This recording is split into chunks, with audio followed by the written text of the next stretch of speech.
नमस्कार विद्यार्थी मित्रों, अर्थशास्त्र चैप्टर नंबर 1 अर्थशास्त्र आलेख આપણે અગાઉના લેક્ચરની અંદર સ્તંભ આકૃતિના પ્રકારોની આપણે વાત કરી રહ્યા હતા।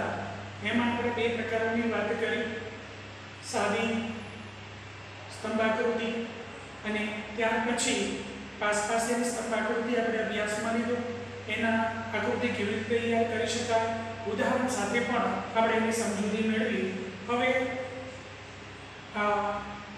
આકૃતિના પ્રકારની અંદર સ્તંભ આકૃતિના જે પ્રકારોની આપણે વાત કરીએ છીએ તેમાં આપણે આગળ વધીએ છીએ। એનો ત્રીજો પ્રકાર છે, ત્રણ પ્રકાર જોયા, સાદી સ્તંભ આકૃતિ, આસપાસની સ્તંભ આકૃતિ અને ત્રીજી આવશે વિભાજિત સ્તંભ આકૃતિ। હવે વિભાજિત સ્તંભ આકૃતિની જરૂરિયાત ક્યારે ઊભી થાય અને ક્યારે દોરવામાં આવે તો મોટાભાગે સ્તંભ આકૃતિના જે વિવિધ પ્રકારના જે મૂલ્યો છે એકથી વધુ પેટા વિભાગોમાં જ્યારે વહેંચવામાં આવે ત્યારે એ સ્તંભ આકૃતિ ઓળખવામાં આવે। એનો મતલબ એવો થાય છે કે એક કરતાં વધારે પેટા વિભાગની માહિતી આપેલી હોય ત્યારે આ વિભાજિત સ્તંભ આકૃતિનો ઉપયોગ કરવામાં આવે છે।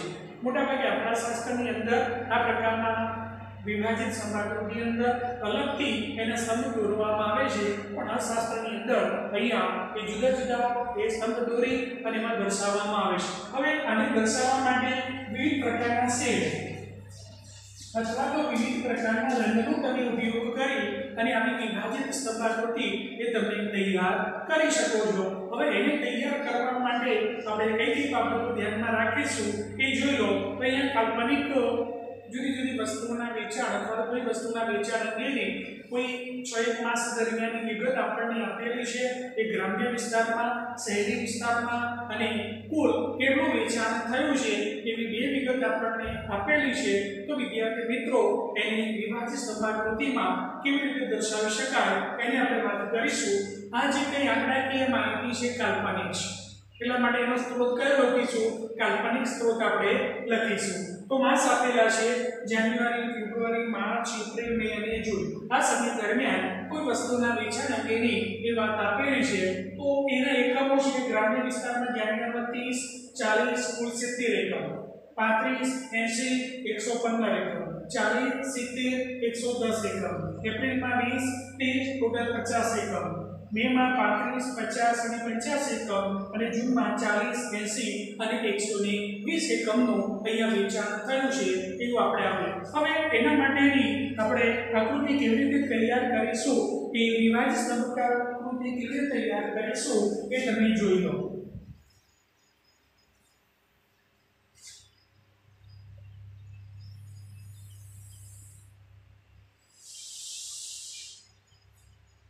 અહીંયા આડી ધરી આધાર કહીશું, એને x અક્ષ તરીકે ઓળખીશું, ઊભી ધરીને y અક્ષ તરીકે ઓળખવામાં આવે તો અહીંયા આપણે આપીશું। અહીંયા આડી ધરી ઉપર હંમેશા સમય સાથે સંકળાયેલી માહિતી જેને આપણે માસ તરીકે આપણે ઓળખીશું અને એનું જે વેચાણ આપેલું છે એ વેચાણ અહીંયા આપણે y અક્ષ ઉપર દર્શાવીશું। હવે અહીંયા આપણે જ્યારે પણ દર્શાવવાનું થાય તો એના માટે જે તે વિભાજિત દર્શાવવાનું છે, પેટા માહિતીને અલગ દર્શાવવાની થાય તો એના માટે એ તમારા બે બોક્સ બનાવવા પડશે। હવે એ બોક્સ કયા? એકમાં લખશો ગ્રામ્ય અને બીજામાં લખશો શહેરી। હવે એના માટે અલગ શેડ અથવા તો રંગ તમે પસંદ કરી શકો છો જે તમને યોગ્ય લાગે તે। માનો કે અહીંયા ગ્રામ્યમાં આડી ધરી આવે છે, અહીંયા આપણે જો ઊભી ધરીનો ઉપયોગ એટલે કે ઊભી લીટીનો ઉપયોગ કરતા હોય તો આપણે ઊભી ધરી આપીશું। હવે આપણું જે પ્રમાણમાપ છે એ પ્રમાણમાપ આપણે 1 સેન્ટીમીટર બરાબર 1 માસ એવું આપણે પ્રમાણમાપ લઈશું અને અહીંયા વધુ જે એનું કુલ વેચાણ છે એ 120 બતાવે છે, એટલે આપણે મોટા ભાગે એ 10 સેન્ટીમીટર એટલે 1 સેન્ટીમીટર બરાબર 10 એકમનું અથવા તો તમે માનો તો 20 લેવું હોય તો પણ 20 પણ એ લઈ શકો છો, તમને અનુકૂળ આવે એ પ્રમાણે જઈશો। અહીંયા માસ આપેલા છે જાન્યુઆરી, ફેબ્રુઆરી, માર્ચ, એપ્રિલ, મે અને જૂન। આમ 6 માસની વિગત આપણે આપી દઈશું। અહીંયા તમારે જોવાનું થશે વધુમાં વધુ 120 સેન્ટીમીટર છે, बरोबर એટલે 20 રાખો તોય વાંધો નહીં એટલે 100 સેન્ટીમીટર ઊંચો થશે બરોબર અથવા તો તમે 15 રાખો 10 રાખો તો એ પ્રમાણેનો એ ગ્રાફ એ તમારો મોટો થશે અહીંયા હું 20 સેન્ટીમીટર બરાબર 20 નો ઉપયોગ કરું છું 20 40 60 80 100 અને 120 અથવા 240 આપણે લખી શકીશું અહીંયા 20 નો આપણે 1 સેન્ટીમીટર બરાબર 20 વસ્તુનું વેચાણ એવું આપણે પ્રમાણમાં લીધું છે અને આપણે ઉપયોગ કરી શકીએ અહીંયા તમે 10 રાખશો તો એ વાંધો નહીં 1 સેન્ટીમીટર 15 રાખશો તો એ વાંધો નહીં આપણે તો એના જે કુલ આપેલા છે એકમનું વેચાણ એ જ આપણે ધ્યાનમાં લેવાનું થશે હવે એને કેવી રીતે દર્શાવવામાં આવે કે જો વિદ્યાર્થી મિત્રો જાન્યુઆરી માસમાં કુલ વેચાણ તમારે જોવાનું થશે ટેબલ 70 એકમનું વેચાણ થાય છે તો જાન્યુઆરી માસમાં 60 અને એની વચ્ચે આવશે એટલે તમારે એ 70 એકમનું વેચાણ છે એ તમારે દર્શાવવાનું થશે બરોબર હવે એમાં પેટાની અંતર આપી છે એમાં ગ્રામ્ય આપ્યો અને શહેરી આપ્યો તો ગ્રામ્યમાં કેટલા એકમનું વેચાણ થયું છે 30 એકમનું તો અહીંયા તમારે લખવાનું થશે 30 એકમ તો ગ્રામ્ય વિસ્તારમાં 30 એકમ આવશે અને બાકીના જે 40 એકમ છે એ શહેરી વિસ્તારનું વેચાણ થયું છે એવું આવશે ફેબ્રુઆરી માસમાં ટોટલ 115 તો ફેબ્રુઆરી માસમાં 115 છે એટલે 100 અને એની વચ્ચે આવશે એટલે લગભગ અહીંયા ઊંચો સ્તંભ થશે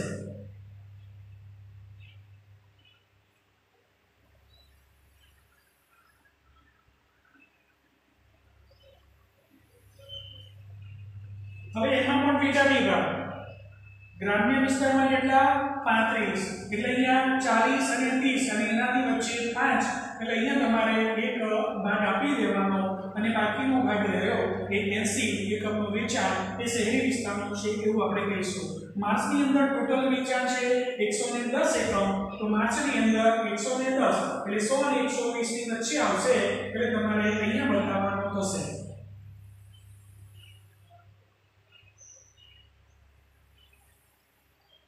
હવે એમાં પણ પેટા વિભાગ માર્ચમાં ગ્રામ્ય વિસ્તારમાં કેટલું 40 તો અહીંયા આપણે 40 આપી દઈશું અને બાકીનું 70 એકમ એ પહેલાનું વેચાણ થયું છે એવું કહીશું ચલો એપ્રિલમાં પણ કેટલા એકમ છે 50 એકમ તો અહીંયા 40 અને 60 ની વચ્ચે એ 50 આવશે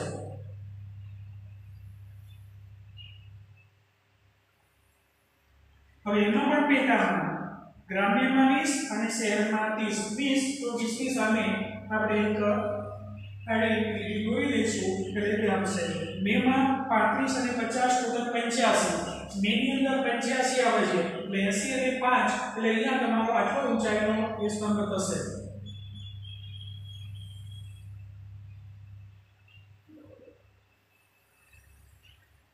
હવે એમાં પણ પેટા 35 એટલે 40 અને એની વચ્ચે એટલે 30 આવશે અને એની 40 થી ઓછો આવશે એટલે અહીંયા કોઈ તમે આપી શકશો ગ્રામ્ય અને પરસેન્ટેજ જૂનમાં 40 ને 80 120 આવશે તો જૂનમાં સૌથી વધારે વેચાણ થાય છે એટલે 120 ની સામે આપણે એટલો ઊંચો સ્તંભ દોરી દઈશું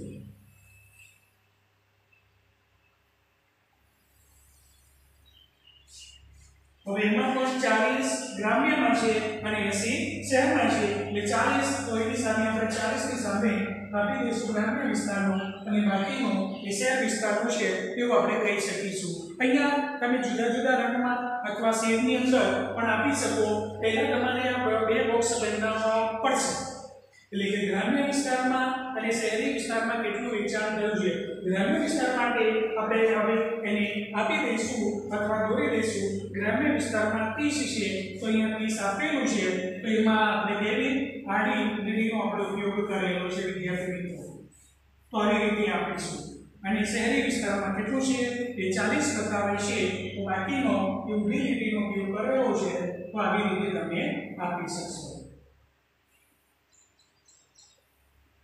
એમાં તમારે લખવું હોય તો લખી દેશો અહીંયા 30 અને અહીંયા 40 એકમ તો આવી રીતે આપણે સ્તંભ તૈયાર કરી દઈશું ચલો ફેબ્રુઆરીમાં ગ્રામ્ય વિસ્તારમાં કેટલા છે 35 તો ગ્રામ્ય વિસ્તારમાં એ 35 એકમનું વેચાણ થયું છે તો આપણે ગ્રામ્ય વિસ્તારને આડી ધરી સાથે આપણે લઈએ છીએ અને શહેરી વિસ્તારમાં એ ઊભી ધરીનો આપણે ઉપયોગ કરીએ છીએ, ઊભી લીટીનો ઉપયોગ કરીએ છીએ, એટલે તમે ધ્યાનમાં રાખજો.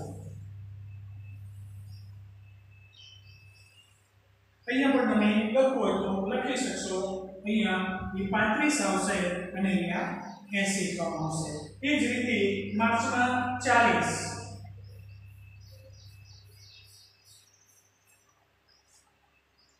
જ્યારે 70 એકમનો વેચાણ એ શહેરી વિસ્તારમાં થાય છે.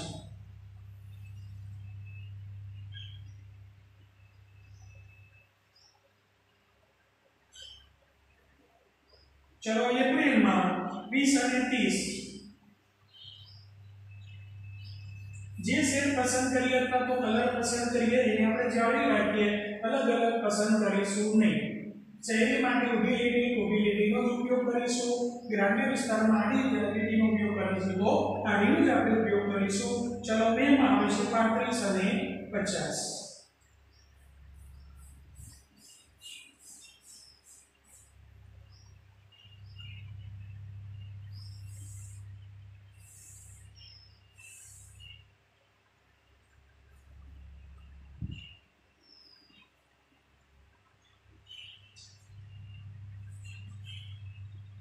એ જ રીતે છેલ્લો માસ જૂન માસમાં 40 અને 80 આવશે.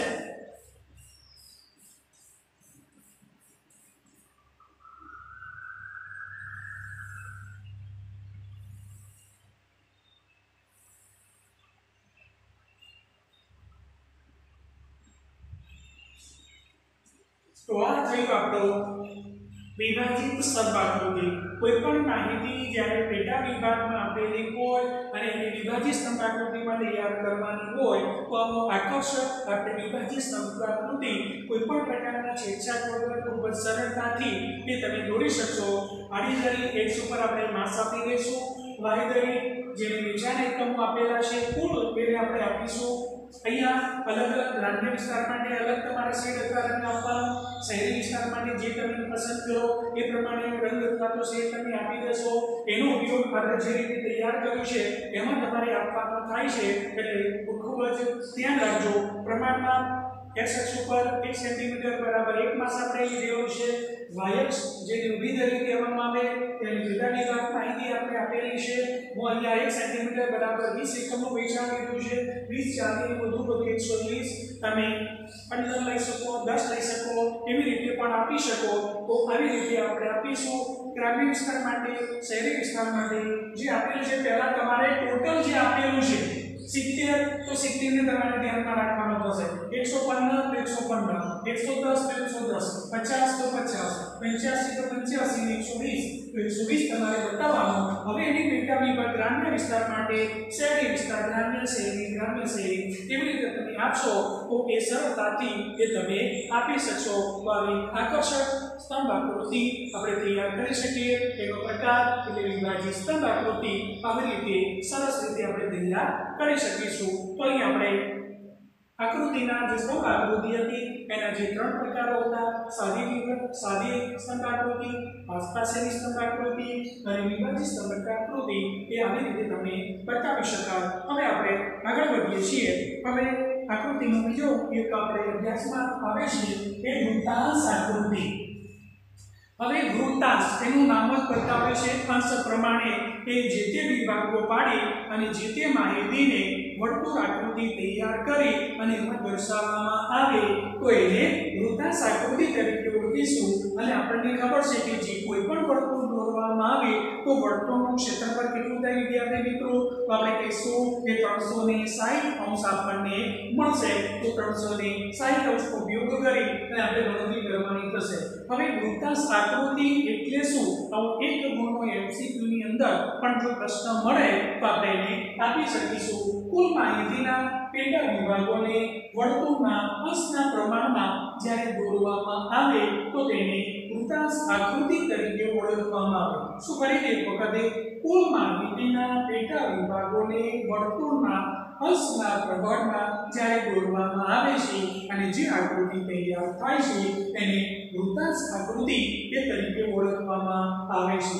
એટલે આપણે પણ જાણીશું કે કુલ વર્તુળનું ક્ષેત્રફળ 360 અંશ થાય છે એટલે જે કોઈ માહિતી પેટા માહિતી આપેલી છે એ બધાને તમારે અંશ શોધવાના થશે અને એક અંશનો સરવાળો કરો તો એ સરવાળો 360 અંશ થવો જોઈએ તો જ તમારા પૂર્ણ વર્તુળ આકૃતિ અથવા વૃત્તાંશ આકૃતિ એ તૈયાર થશે। હવે વૃત્તાંશ શોધવા માટે શું તો વૃત્તાંશ શોધવા માટે તો આ ગણતરી તમારે ધ્યાનમાં રાખવી પડશે કારણ કે પેટા માહિતીને તમારે અંશ શોધવા પડશે અને તો જ તમે દર્શાવી શકો તો વૃત્તાંશમાં એ પેટા મૂલ્ય અને કુલ મૂલ્ય વડે ભાગશો અને એને 360 અંશ વડે ગુણવામાં આવે તો દરેક પેટા માહિતીનો આપણને અંશ મળશે એટલે પેટા મૂલ્ય ભાગ્યા કુલ મૂલ્ય ગુણ્યા 360 અંશ કરવાનો વૃત્તાંશ છે અંશ પ્રમાણે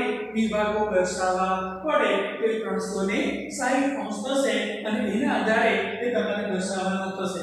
અહીંયા કોઈ એક વિદ્યાર્થી પોતાના સમય દરમિયાન એ કુલ જે ખર્ચ કરે છે એ ટકાવારીના સ્વરૂપમાં આપેલું છે અને આ વિદ્યાર્થી કઈ કઈ બાબતો પાછળ એ ખર્ચ કરે છે એની વિગત આપવામાં આવી છે તો વસ્તુ તો ચોપડીઓ પાછળ ટકાવારી ખર્ચ કેટલો છે એનો 20%, સ્ટેશનરી પાછળ એનો ખર્ચ છે 5%, ફોન કમ્પ્યુટર પાછળ એ 30% ખર્ચ કરે છે, નાસ્તા પાછળ એ 30% ખર્ચ કરે છે અને કપડા પાછળ એ 15% ખર્ચ કરે છે તો અહીંયા 100% આપણને કુલ ખર્ચ આપી દીધેલું છે ટકાવારીના સંદર્ભમાં। હવે એની વૃત્તાંશ ટકાવારી આપણે શોધવાની થશે। હવે વૃત્તાંશ ટકાવારી કેવી રીતે શોધાય એ હું તમને સમજાવું એટલે તમે ઘરે પણ આવો કોઈ પણ બીજો વધારાનો દાખલો લઈને પણ એની ગણતરી કાલ્પનિક આપણે આપી દેવાનો કે વિદ્યાર્થી 24 કલાક દરમિયાન કઈ કઈ પ્રવૃત્તિઓ પાછળ સમય ફાળવે છે એનો આપણે ઉપયોગ કરી અને વૃત્તાંશ આકૃતિ એ બનાવી શકીએ। કાલ્પનિક સમય તમારે આપી દેવાનો અને એના આધારે તમે ઉપયોગમાં લઈ શકો। હવે વૃત્તાંશ આકૃતિની ટકાવારી એટલે અંશ જેને આપણે કહેવામાં વૃત્તાંશ જેને આપણે અંશ શોધવાની વાત કરીશું। હવે એના માટે આપણે સૂત્ર જોઈએ વૃત્તાંશ બરાબર પેટા મૂલ્ય ભાગ્યા કુલ મૂલ્ય ગુણ્યા 360। હવે અહીંયા આપણે જાણીએ છીએ ટકાવારી વૃત્તાંશ શોધવા માટે એટલે પેટા મૂલ્ય કેટલું 20%, કુલ મૂલ્ય કેટલું 100 અને કેટલા વડે ગુણશો 360 અંશ સાથે ગુણવામાં આવે તો આપણને કેટલા અંક મળશે 72 અંશનો ખૂણો એ પહેલા વર્તુળમાં તમને મળશે। સ્ટેશનરી પાછળ એટલો ખર્ચ કરે છે 5%, તો પેટા મૂલ્ય છે કેટલું લખશો 5, કુલ મૂલ્ય આપ્યું છે 100 અને કેટલા વડે ગુણશો 360 અંશ સાથે તો એની સાથે તો કેટલા અંશનો ખૂણો બનશે 18 અંશનો ખૂણો તમારો બનશે। ફોન અને કમ્પ્યુટર પાછળ ખર્ચ કેટલો કરે છે 30% નો ખર્ચ કરે છે એટલે 30 ભાગ્યા 100 ગુણ્યા 360 અંશ એટલે કેટલાનો બનશે 108 અંશનો બનશે। નાસ્તા પાછળ 30 100 ગુણ્યા 360 અંશ એ પણ 108 અંશનો બનશે। કપડા પાછળ કેટલો ખર્ચ કરે છે 15 100 ગુણ્યા 360 અંશ 54 અંશનો બનશે। હવે બધાનો જે અંશ આપણે શોધેલા છે એનો સરવાળો કરવામાં આવે તો 360 અંશ થવા જોઈએ તો તમારી ગણતરી સાચી। 360 કરતા વધારે પણ નહીં અંશ અને 360 કરતા ઓછા પણ નહીં કારણ કે વર્તુળનું કુલ ક્ષેત્રફળ છે એ 360 અંશ એટલે ગણતરી કરતી વખતે ચોકસાઈ રાખવાની જે કોઈ અંશ શોધ્યા હોય એનો પછી સરવાળો કરી દેવાનો અને 360 અંશ થાય તો તમારી ગણતરી સાચી। હવે એને આપણે કેવી રીતે વર્તુળ આકૃતિમાં બતાવીશું એ જોઈ લો।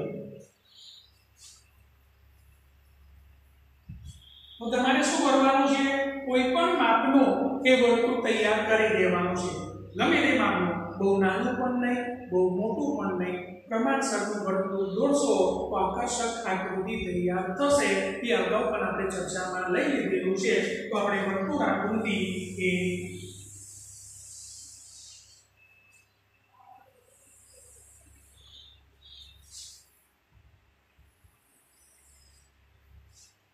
તૈયાર કરીશું। હવે જેમ અહીં આપણે તૈયાર કરેલી હતા વિભાજિત સપાટીમાં એ જ રીતે તમારે આગળ વધવાનું છે કે દરેક વિભાગને અલગ શેડ અથવા તો રંગમાં બતાવવાનો છે, દરેક ખૂણા અથવા તો અંશને. તો અહીંયા એટલી વિગત આપી છે વસ્તુ 1 2 3 4 અને 5. તો આપણે કેટલા બોક્સ બનાવવાના થશે? 5 બોક્સ બનાવવાના થશે. બરોબર. હવે તમને જે અનુકૂળ આવે એવી રીતે તમે બનાવી શકો અને એને તમારે આપવાનું થશે. હવે જે વસ્તુ આપી છે એ તમારે લખી દેવાનું. આડી લેવી તો એના માટે ચોપડીનો આપણે ઉપયોગ કરીશું. તો આપણે લખીશું ચોપડીઓ. સ્ટેશનરી તો અહીંયા સ્ટેશનરી લખીશું. ફોન તો અહીંયા તમે ફોન અથવા તો કમ્પ્યુટર લખી શકો. અહીંયા નાસ્તો અને છેવટે આપણે કપડાનો ઉપયોગ કરીશું. તો આવી રીતે જેટલી વસ્તુઓ આપેલી હોય એ તમામ વસ્તુઓ માટે અલગથી શેડ અથવા તો રંગ તમારે આપવાના થશે. 5 વસ્તુ છે તો 5 બોક્સ બનાવી દેવાના અને એમાં જે રંગ અથવા તો જે રીતે શેડ આપવાનો હોય એ તમારે આપી દેવાનો થશે અને તેનો ઉપયોગ કરી અને વર્તુળ આકૃતિ આપણે દોરીશું. તમને કહી દીધું વર્તુળ આકૃતિ કોઈ પણ માપનું તમે દોરી શકશો, પણ મારું કહેવાનું એવું છે કે બહુ નાની પણ વર્તુળ આકૃતિ નહીં, બહુ મોટી પણ નહીં, પ્રમાણસરની વર્તુળ આકૃતિ તૈયાર કરવામાં આવે તો જ એ આકર્ષક બનશે. હવે એ કોણ માપકનો ઉપયોગ કરી કેવી રીતે ગણતરી થાય એ હવે તમને સમજાવું છું.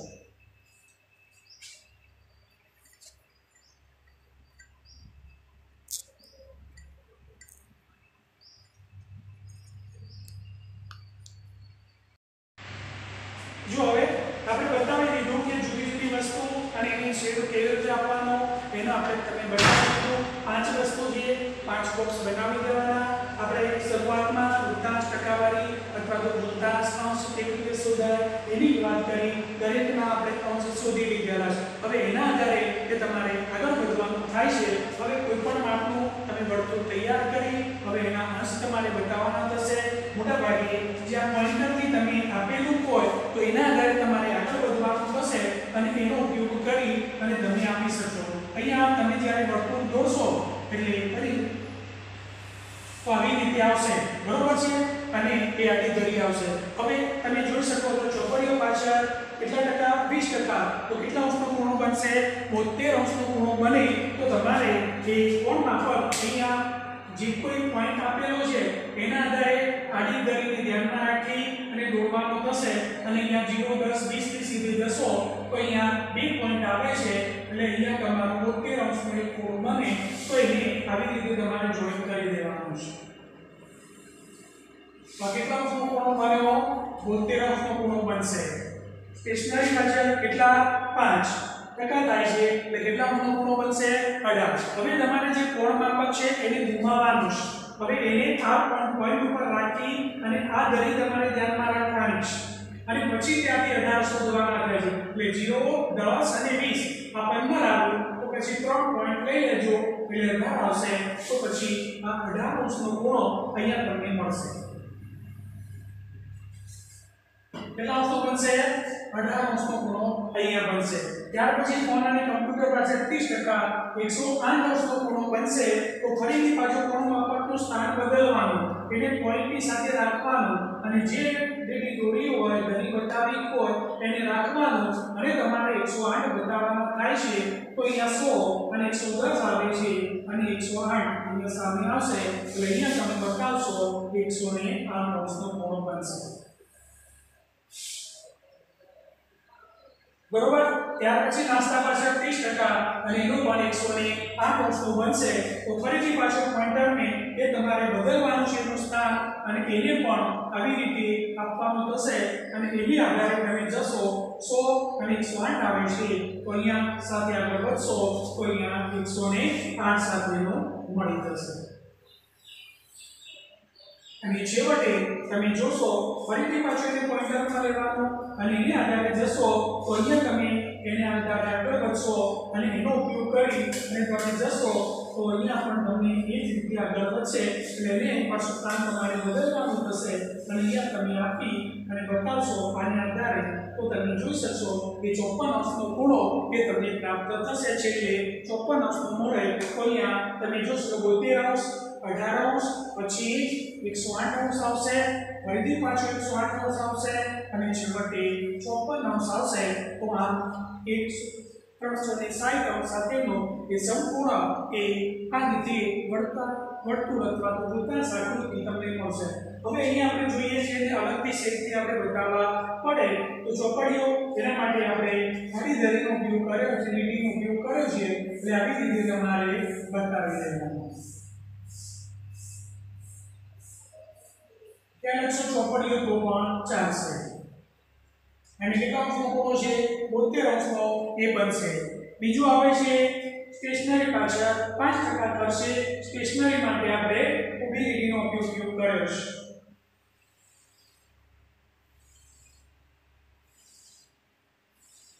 અહીંયા લખો લખી શકો સ્ટેશનરી કેટલા અંશનો?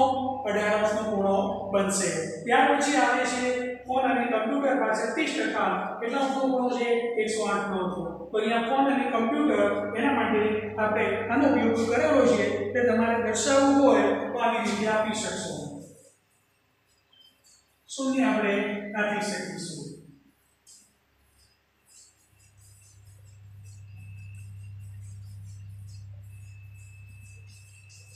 અને ત્યાં આવશે ફોન અથવા તો કમ્પ્યુટર કેટલા અંશનો ખૂણો?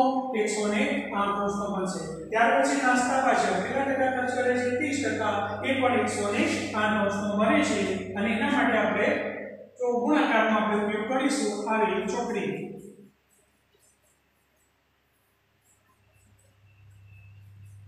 તમને યોગ્ય લાગે એ પ્રકારનો શેર અથવા તો રંગનો તમે ઉપયોગ કરી શકો.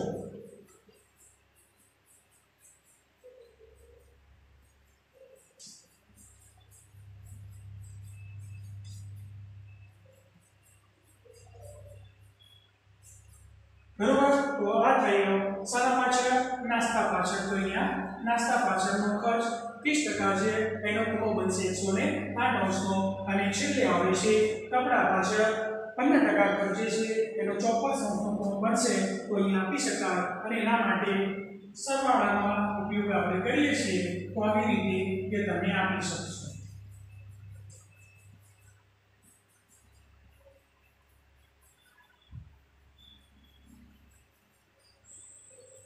હવે આપણી બુકની અંદર એના શરૂઆતમાં જુદી જુદી બાબતોનો ઉપયોગ કરીને જુદી જુદી રીતે ઉપયોગ કરેલો છે. તમે કોઈપણની રીતે ઉપયોગમાં લઈ શકો અને એનો આ ઉપયોગ કરી શકો. હવે તમે કોઈપણ કપડાથી શરૂ કરો તો કપડાથી તમે શરૂ કરી શકો. નાસ્તો, ફોન, કમ્પ્યુટર, સ્ટેશનરી અથવા તો ચોપડીઓ કોઈપણનો ઉપયોગ કરી અને તમે બતાવી શકો છો. તો આમ વૃત્તાંશ આકૃતિ આપણે તૈયાર કરી શકીએ. અને વૃત્તાંશ આકૃતિમાં કોઈપણ માપનું વર્તુળ દોરી, નાનું પણ નહીં, મોટું પણ નહીં, પ્રમાણસરનું વર્તુળ દોરી જુદી જુદી જે વિગતો આપેલી છે એ વિગતો દર્શાવવા માટે અલગ બોક્સ બનાવજો. એમાં શેડ અથવા તો રંગ જે પસંદ કરવાના થાય એ પસંદ કરી અને આ રીતે વૃત્તાંશ આકૃતિ પણ તમે આપશો તો આવી રીતે એક સરસ વૃત્તાંશ આકૃતિ તમારી તૈયાર થશે. અને જે પરીક્ષા માટે એ તમને ઉપયોગી બને. તો કોઈ કાલ્પનિક આંકડાકીય માહિતી લઈ અને આવું દરેક પંડરક કામની અંદર આપણે કામ કરીશું તો આપણી વૃત્તાંશ આકૃતિ એ સારી રીતે આપણે આપી શકીશું. તો અહીંયા એ વૃત્તાંશ આકૃતિ એ તમે આવી રીતે ક્લિયર કરી શકો. ઓકે. હવે પછી આપણે નેક્સ્ટ લેક્ચરની અંદર એ વિવિધ પ્રકારના કમ્પ્યુટરનો ઉપયોગ અને તેની વાત આપણે કરીશું.